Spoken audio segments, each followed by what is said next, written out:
مسجد کی صفائی کرنا کتنا بڑا اجر ہے اس کا۔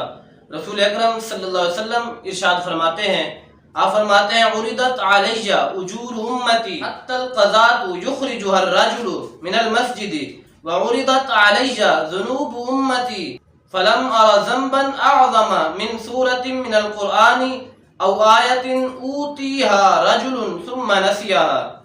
آپ صلی اللہ علیہ وسلم ارشاد فرماتے ہیں مجھ پر میری امت کے ثواب پیش کیے گئے، نیکیاں پیش کی گئیں، یہاں تک کہ وہ نیکی بھی کہ جس بندے نے مسجد سے کوڑا اٹھایا ہو۔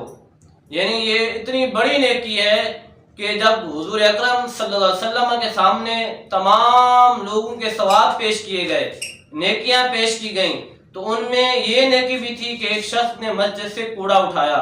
اور پھر اس سے آگے آپ صلی اللہ علیہ وسلم ارشاد فرماتے ہیں پھر میری امت کے گناہ پیش کیے گئے، تو میں نے اس سے بڑا کوئی گناہ نہیں دیکھا کہ کسی شخص کو قرآن مجید کی صورت یا آیت دی جائے پھر وہ اسے بھلا دے۔